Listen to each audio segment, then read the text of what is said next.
Bienvenue, je porte aujourd'hui une Amazfit Balance 2 XT et je vais vous présenter le déballage ainsi que...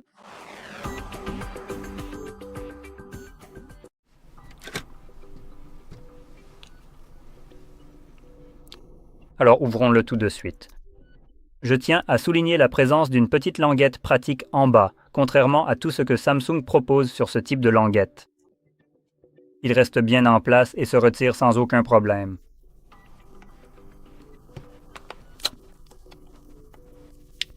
Ici, on trouve une boîte à l'intérieur d'une autre boîte. D'accord.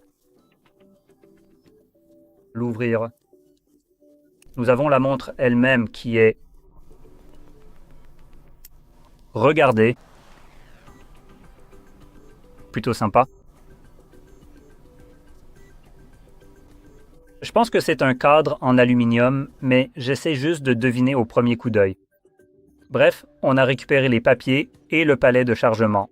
Cependant, il n'existe pas de câble pour cela.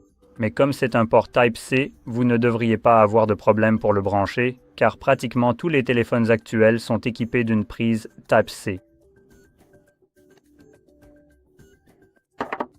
Vous devriez donc déjà avoir un câble de ce type, allongé par terre. Et il y a encore une chose ici que je n'ai pas prise. Voilà. Ou peut-être même deux. Voyons. Autre chose? Non, c'est vide. Eh bien, voici donc maintenant notre toute nouvelle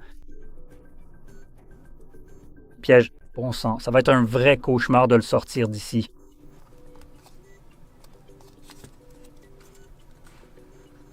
Ah, voilà. Ça va être un peu plus facile. D'accord.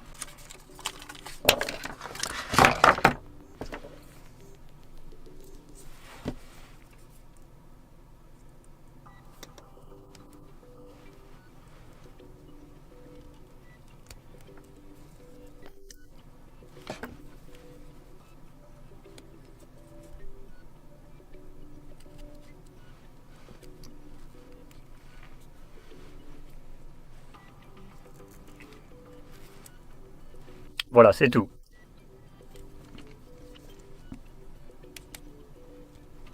Allez, ça ne va pas se faire aussi facilement, mais finalement,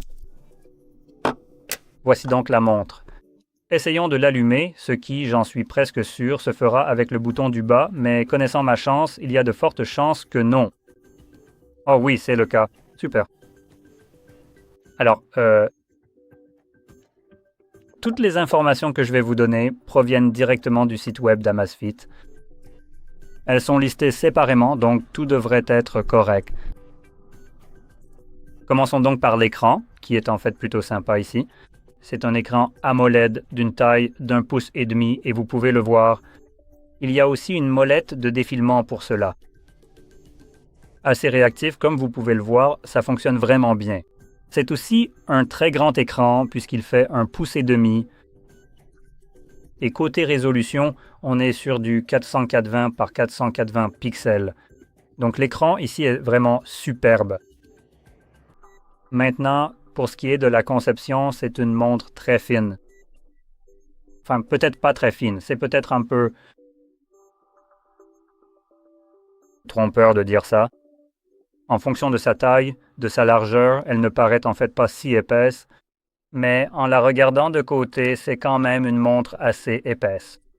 Et juste pour jeter un œil à ma montre, qui est bien plus petite, c'est une Samsung Watch 7 de 40 mm, je crois. C'est littéralement celle juste avant qu'il ne fasse une forme carrée arrondie.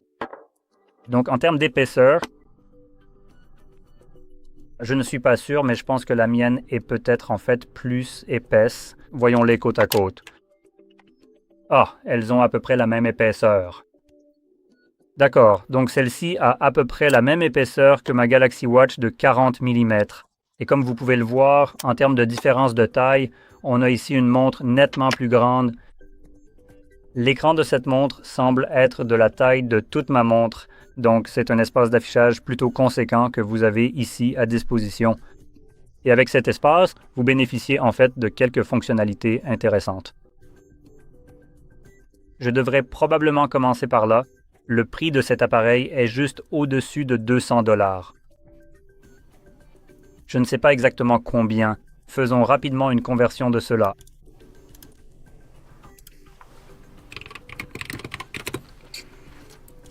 Cela représentera 235 $ au taux de change actuel le 12 janvier de 2026. Donc un peu plus de 200 $, ce qui est un prix plutôt correct pour une montre offrant une expérience satisfaisante, je dirais. Côté construction, c'est du solide. Maintenant, si on regarde ce qu'on obtient, on retrouve évidemment les modes d'entraînement classiques auxquels on peut s'attendre d'une montre principalement conçue pour le fitness, n'est-ce pas? Mais un autre aspect très intéressant ici, ce sont les cartes intégrées que la montre possède elle-même et voyons si c'est le même genre de choses que sur l'Active Max Head. Donc je dois rapidement vérifier. Juste chercher quelques infos. Attendez, où est-ce que c'est?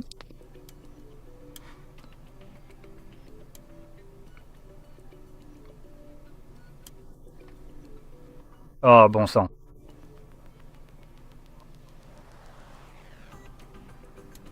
Donc apparemment, on a ici un GPS double bande. Donc évidemment, comme il utilise le GPS, vous ne devriez pas avoir besoin de connexion Internet, puisque cela passera par le GPS. Cependant, je ne vois vraiment rien. Je suis littéralement en train de lire ça en polonais en ce moment. Ok, j'ai trouvé. Donc, il propose bien des cartes hors ligne. Vous n'avez donc besoin d'aucune connexion Internet, il vous suffit d'une connexion GPS. Et vous êtes prêt à utiliser vos cartes, ce qui est plutôt sympa. Surtout si vous êtes, par exemple, en montagne, où il se peut qu'il n'y ait aucune antenne relais dans la nature, mais vous aurez quand même une connexion satellite au GPS, n'est-ce pas? Vous pouvez donc toujours suivre n'importe quel type d'entraînement et savoir où vous êtes avec votre montre sans aucun problème. Maintenant, autre chose intéressante ici, l'appareil dispose du NFC intégré et vous pouvez utiliser ZipPay. Pour le paiement, cependant, je ne l'ai jamais utilisé, donc je ne sais pas à quel point c'est compatible. Par exemple, si vous pouvez ajouter n'importe quel type de carte ou ce genre de choses. J'utilise principalement Google Pay, mais il semble que cette montre ne propose que ZipPay ici si vous voulez payer avec la montre en paiement sans contact. Donc c'est quelque chose qu'il faudrait qu'on examine un peu plus en détail pour voir si ça fonctionne simplement en ajoutant une carte et c'est bon, ou s'il y a peut-être quelques étapes supplémentaires. Mais c'est affiché ici pour moi alors que je suis en Pologne, donc il semblerait que je puisse l'utiliser. La raison pour laquelle je mentionne cela, c'est parce qu'il existe par exemple des bracelets connectés comme ceux de Xiaomi et ceux-ci ont bien le NFC. Mais vous ne pouvez pas vraiment l'utiliser pour les paiements sans contact car cela vous oblige à utiliser leur équivalent chinois de Google Pay. Ils ont une application complètement différente et c'est la seule chose que vous pouvez utiliser pour ce paiement. Et on ne peut pas vraiment l'utiliser en dehors de la Chine. C'est génial, il y a une carte FC, on ne peut juste pas vraiment l'utiliser pour payer, mais là il semble que ce soit possible. Passons à la suite. Oh non, c'est vraiment dommage. Ils n'ont malheureusement pas de fiche technique détaillée. Oh! Non, je suis un peu déçu. Donc je dois procéder à une vérification minutieuse de l'autonomie réelle de la batterie, en m'appuyant de manière tout à fait littérale sur les illustrations et les détails visuels, qu'ils ont pris le soin d'inclure dans la description technique du produit. Pour une raison quelconque, ils ont décidé de ne pas vous fournir, ni à moi, ni à nous fournir des informations techniques détaillées, en gros une liste de spécifications. Alors, il est important de noter qu'il est précisé ici que l'appareil lui-même dispose d'une batterie d'une capacité de 658 mAh et qu'il peut fonctionner pendant une durée allant jusqu'à 21 jours consécutifs en utilisation normale et jusqu'à 33 heures avec le système de géolocalisation GPS de haute précision, sans avoir le moindre besoin d'être branché pour une nouvelle recharge complète. 33 heures en suivant vos itinéraires, ce qui, je suppose, revient au même que le GPS. Je ne sais pas pourquoi c'est écrit à nouveau. Il n'est pas vraiment fait mention d'autre chose, ce qui est un peu décevant en ce qui concerne l'autonomie, évidemment. La raison pour laquelle je souligne cela, c'est parce que pour l'Active Max, que j'ai juste ici, Et juste pour vous donner une comparaison côte à côte, donc voici l'Active Max. Je pense que c'est une construction en plastique, donc il se pourrait aussi que ce soit de l'aluminium ici. En termes de taille, l'écran est le même. Il y a juste une petite différence au niveau de la qualité de fabrication et je veux vraiment comparer ces deux modèles parce qu'ils sont très proches l'un de l'autre. La seule différence étant que l'Active Max est en fait moins cher et il semble qu'ils offrent à peu près la même expérience, seule la qualité de fabrication diffère. Et il y a ici un design sympa pour le bracelet de la montre. Donc vous pouvez voir que ça maintient bien en place et vous pouvez le déplacer vers le haut ou vers le bas. Si vous avez un petit poignet, vous comprendrez pourquoi c'est vraiment sympa. Si vous avez un poignet épais, alors vous vous en fichez probablement complètement. Mais pour moi, avec ces petits bâtons à la place des mains, oui, c'est une fonctionnalité vraiment sympa parce que le bracelet il ne va pas dépasser sur le côté puis vers le bas. Vous pouvez en fait simplement l'incliner et obtenir un meilleur ajustement autour de mon tout petit poignet. Donc, en tout cas, celle-ci pourrait vraiment être une meilleure option si vous cherchez une montre de ce genre. Sur le papier, elles sont à peu près identiques. Elles ont le même type de résolution d'écran et tout ça. Les deux ont le NFC et les paiements. Les deux ont le GPS. Et en plus de ça, je sais pour sûr que celle-ci donnait plus d'informations sur la batterie, notamment sur sa durée d'autonomie. Donc, étant donné qu'elles sont à peu près équivalentes en termes d'affichage et tout ça, je suppose que l'autonomie pourrait être très similaire. Laissez-moi revenir rapidement sur...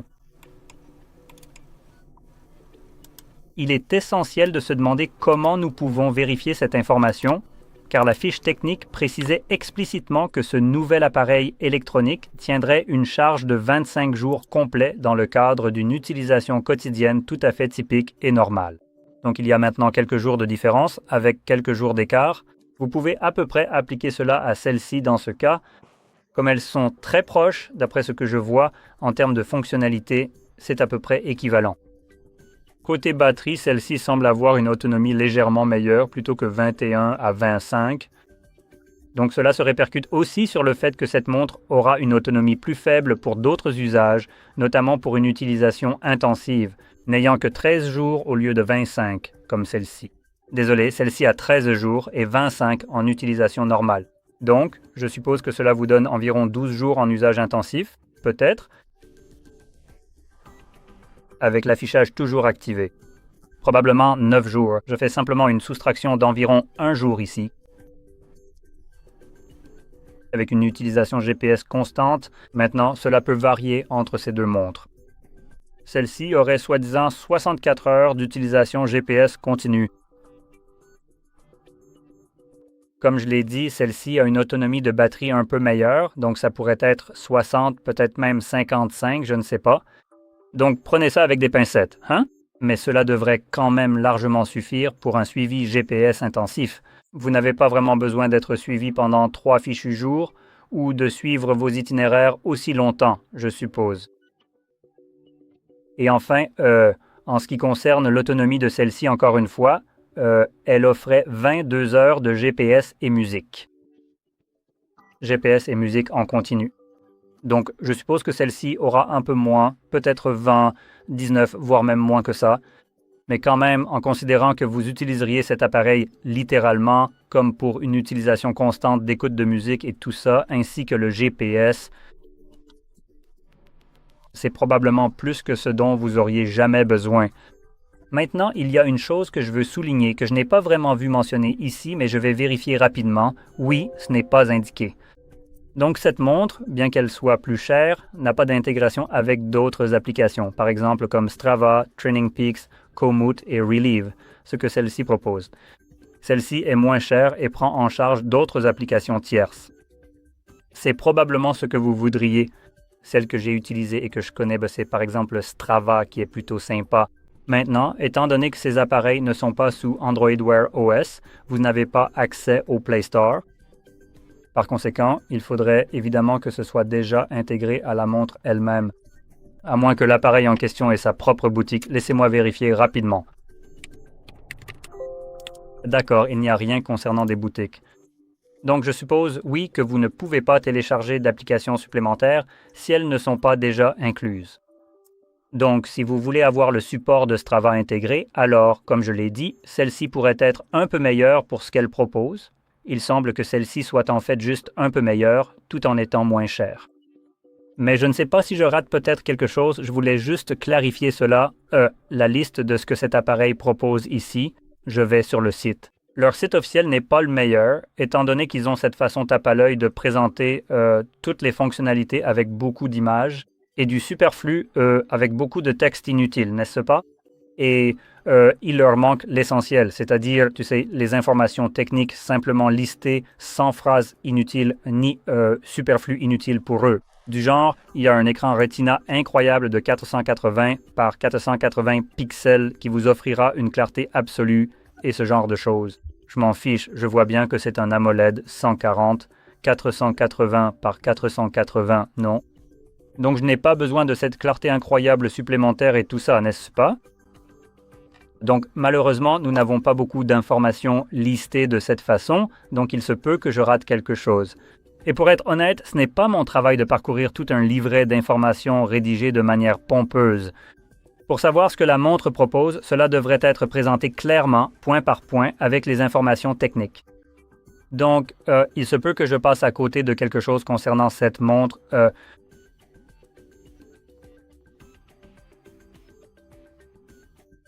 Mais si ce n'est pas le cas, alors je pense que cette montre conviendra mieux. Comme elle est de la même taille, offre une meilleure autonomie et plus de fonctionnalités en termes d'intégration aux applications de fitness. La seule différence, c'est que cette montre est un peu plus grande. Donc vous pouvez voir, en termes d'épaisseur, elle est juste un peu plus épaisse. Et aussi, en ce qui concerne la qualité de fabrication, cela semble être principalement de l'aluminium partout. Donc le cadre arrière ici, avec évidemment la petite vitre où se trouvent les capteurs, alors que celle-ci a un cadre en aluminium, à première vue un dos en plastique, et bien sûr la vitre ici pour les capteurs. Mais les deux se rechargent avec le même type de chargeur. Bref, cela résume à peu près tout.